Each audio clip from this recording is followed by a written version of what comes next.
wah ternyata orang-orang seperti ini yang membuat banyak orang tersesat.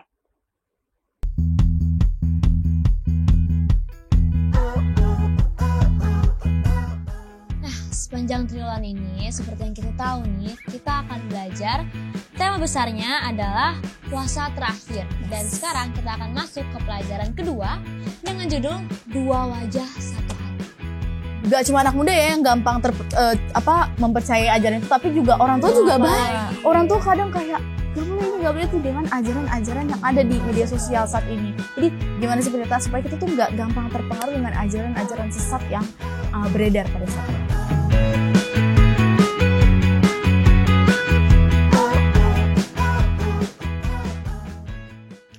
Halo teman-teman Cornerstone, welcome back di episode terbaru dari Cornerstone Connection. With me, Nicole, and my friends. My name is Lauren. My name is Janice. Yes. Kita akan sama-sama belajar Cornerstone. Nah, untuk teman-teman yang belum punya buku Cornerstone, don't worry, kalian bisa langsung hubungi call center Hope Channel Indonesia di bawah sini untuk minta buku ini supaya kita bisa belajar bareng-bareng teman-teman. Atau bisa di DM Instagram juga. Benar. Ya. Gampang. Jadi pastinya kita mau ingetin sesuatu juga. Apa sih yang nggak mungkin Cornerstone tanpa kuis berhadiah? Yes. Bener banget. Jadi kita buat teman-teman semua yang pengen dapat hadiah kuis, caranya gampang banget. Cukup mendengarkan penjelasan pelajaran kita dari awal hingga akhir supaya teman-teman bisa jawab pertanyaan. Karena pertanyaan nggak susah kok, pertanyaan gampang-gampang aja. Jadi stay tune with us. Yes. Bener banget. Oke, hari ini kita belajar tentang apa ya? Oke. Nah, sepanjang triwulan ini, seperti yang kita tahu nih, kita akan belajar tema besarnya adalah puasa terakhir. Yes. Dan sekarang kita akan masuk ke pelajaran kedua dengan judul Dua Wajah Satu Hati. Dua Apa wajah. Sih? Kira-kira Dua wajah. Zaman sekarang sih banyak ya yang namanya dua wajah. Bermuka dua. Bener banget. Jadi ini maksudnya dua wajah fisik atau ada arti lain nih. Nah, daripada Menyembuhkan yang lain-lain, mending kita baca ceritanya. Betul. Biar kita sama-sama mengerti. Jadi buat teman-teman yang belum punya buku Cornerstone, bisa baca di mana nih, Nicole? Bisa baca di Markus 12 ayat 13 sampai 17 dan 28 sampai 38 dan juga 38 sampai 40. Oke. Oke, mari kita baca sama-sama. Let's read. Oke. Ke dalam cerita. Kemudian disuruh beberapa orang Farisi dan Herodian kepada Yesus untuk menjerat dia dengan satu pernyataan. Orang-orang itu datang dan berkata kepadanya, "Guru, kami tahu engkau adalah seorang yang jujur, dan engkau tidak takut kepada siapapun juga. Sebab engkau tidak akan cari muka, melainkan dengan jujur mengajar jalan Allah dengan segala kejujuran. Apakah diperbolehkan membayar pajak kepada Kaisar atau tidak? Haruskah kami bayar atau tidak?" Tetapi Yesus mengetahui kemunafikan mereka. Di sini mulai munafik. Yes. Lalu berkata kepada mereka, "Mengapa kamu mencobai aku? Bawalah kemari suatu dinar supaya aku lihat." Lalu mereka bawa. Maka ia bertanya kepada mereka, "Gambar dan tulisan siapakah ini?" Jawab mereka, "Gambar dan tulisan Kaisar." Lalu kata Yesus kepada mereka, "Berikanlah kepada Kaisar apa yang wajib kamu berikan kepada Kaisar, dan kepada Allah apa yang wajib kamu berikan kepada Allah." Mereka sangat heran mendengar dia.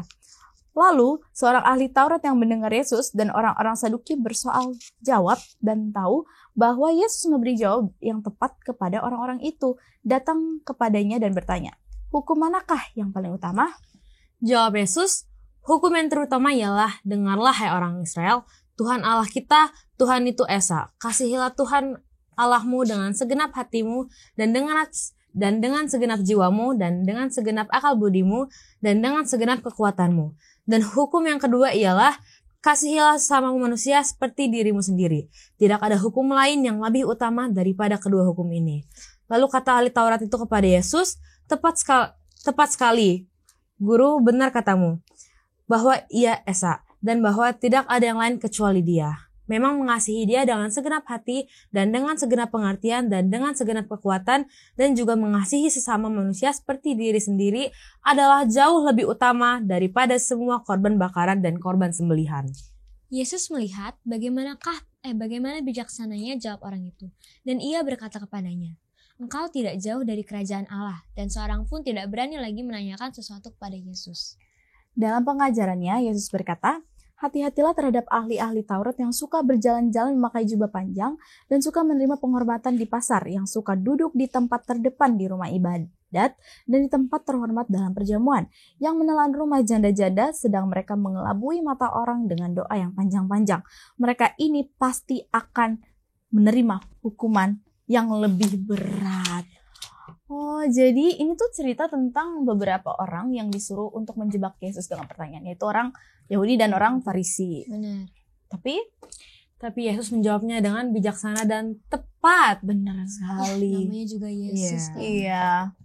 Nah, dalam cerita ini Yesus memberikan nasihat untuk berhati-hati kepada ahli Taurat. Tadi yang aku bilang kan kalau mereka akan mendapat hukuman berat. Jadi ini penting nih, kalau misalnya kita harus hati-hati zaman sekarang nih, lama-lama makin banyak ahli-ahli Taurat yang palsu. Gila, tegas banget ya amaran Yesus. Betul. Kita harus berhati-hati terhadap orang yang bermuka dua. Bermuka dua. Semakin seru ya pembahasan kita. Seru banget. Gimana nih muka dua? Aduh, bahaya sekali nih. Tapi ya sebelum kita lanjut, kita saksikan dulu nih apakah kamu tahu dari Profesor Corner. Pelajaran apa ya yang kita dapatkan hari ini? Check it out. Apakah kamu tahu pada khotbah I Have a Dream tanggal 28 Agustus 1963, Martin Luther King Jr. mengingatkan umatnya untuk tetap pegang pada kebenaran dan integritas dalam perjuangan mereka menuju keadilan, serta mengajak untuk menghadapi tantangan dengan kehormatan dan disiplin yang tinggi. Dr. King memotivasi untuk mengatasi rasa haus akan kebebasan dengan cara yang damai dan mengangkat martabat melalui perjuangan yang kreatif dan sangat menjiwai. Wah, keren ya. Profesor mau juga jadi seperti Martin Luther. Kalau kamu mau?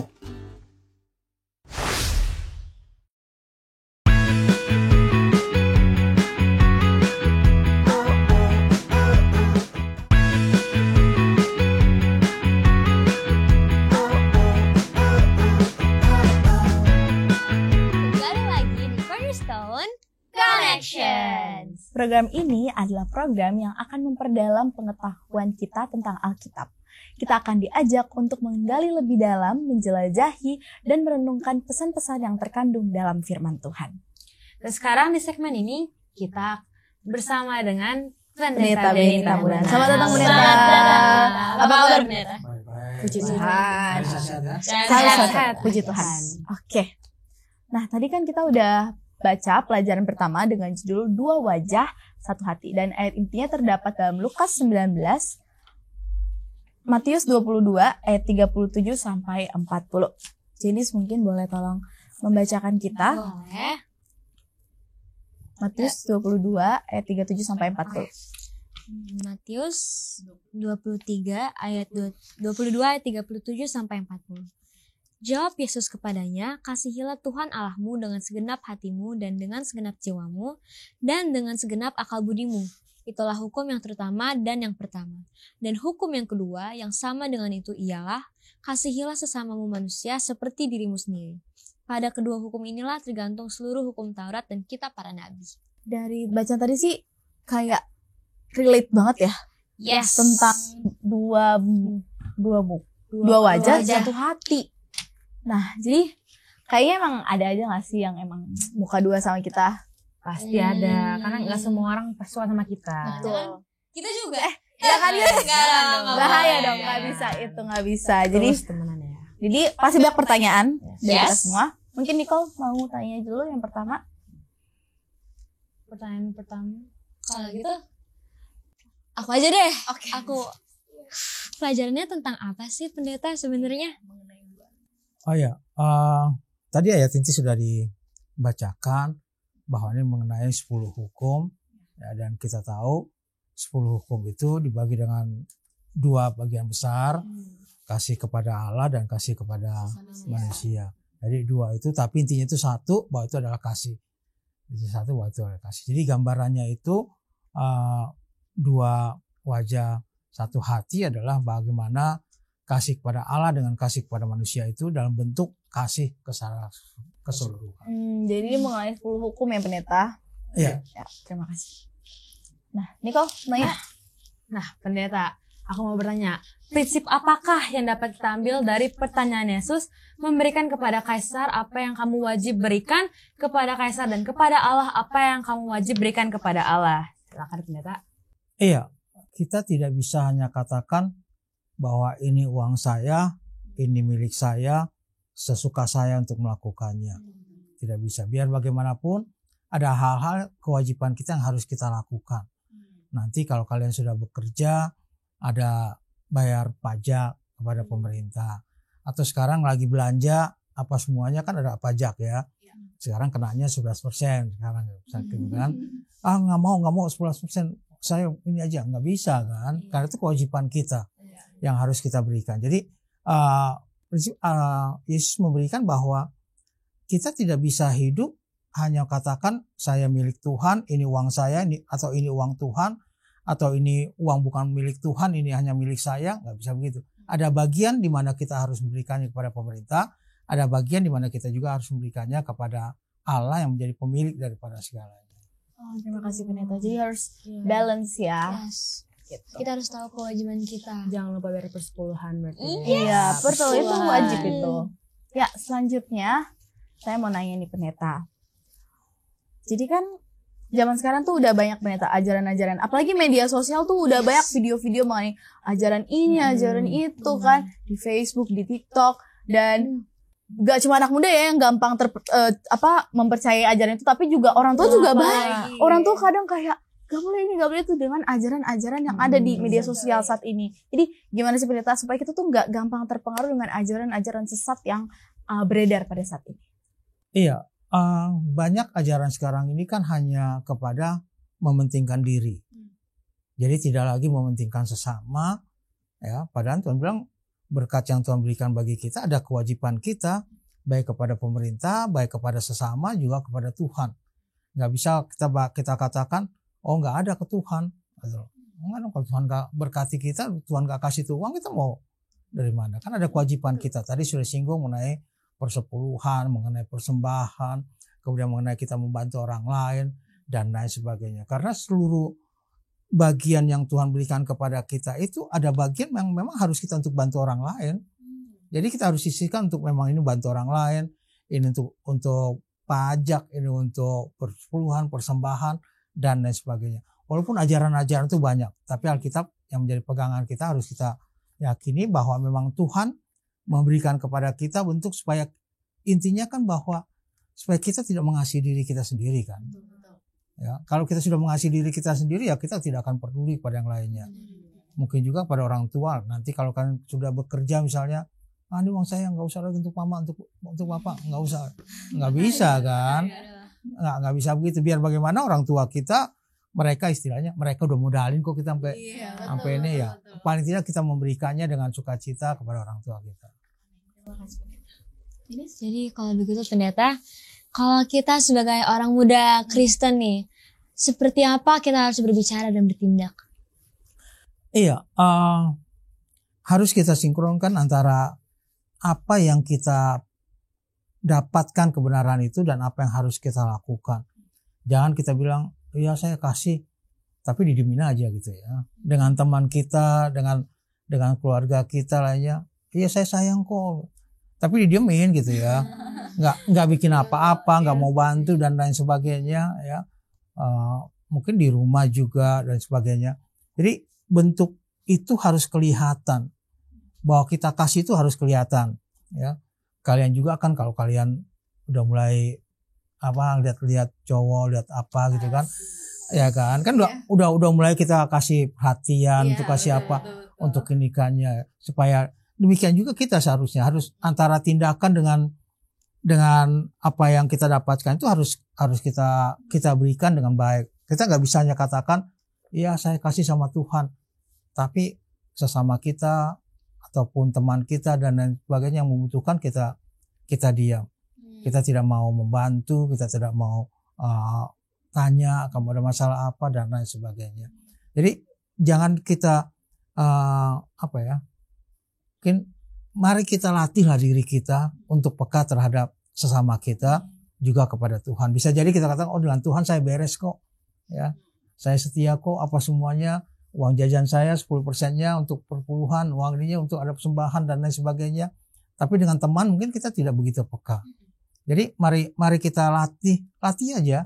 Kita coba latih kepada teman sekelas, mungkin kepada teman satu sekolah, kepada tetangga dan lain sebagainya. Maka itu akan berjalan nantinya dalam kehidupan kita. Oke, jadi harus mengasihi ya. Jangan sekarang kan anak muda cuek-cuek ya. Urusan dia lah, biarin aja urusin sendiri. Nggak boleh, kita harus mengasihi. Oke.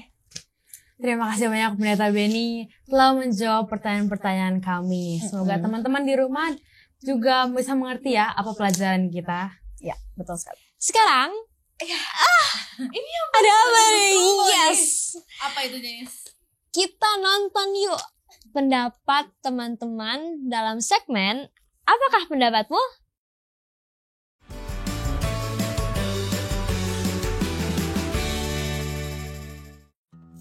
Hai, nama saya Kelly Mawarita, saya dari Jemaat Serang.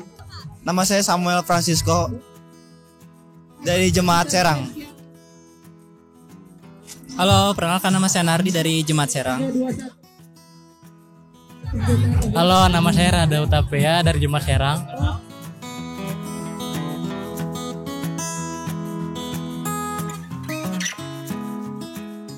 Menurut saya, sikap munafik yang paling mengganggu saya adalah ketika melihat seseorang yang berkhotbah dengan secara baik, tetapi menurut saya pendakwaannya itu tidak sesuai dengan apa yang diucapkan. Itu menurut saya sangat mengganggu saya. Secara tidak sadar, menurut saya ketika kita berjumpa dengan orang yang kita suka, tetapi di depannya kita senyum, malah di belakang ketika di belakang tanpa kita sadar kita itu nggak suka sama dia gitu. Menurutku itu sedikit munafik. Gitu. Ketika kita berpura-pura baik dalam hal tertentu, kita jadi munafik. Alasannya kalau misalnya kita lupa, pasti kita akan selalu dendam, pasti ada di dalam hati kita. Menurut saya sikap munafik yang paling mengganggu saya adalah ketika teman pura-pura baik di depan saya, tetapi di belakang saya ngomongin dalam hal ketika orang lain berpura-pura baik kepada kita. Yang berbuka dua. Ketika kita lagi ngomong ke orangnya baik, pas di belakangnya kita ngomongnya jahat.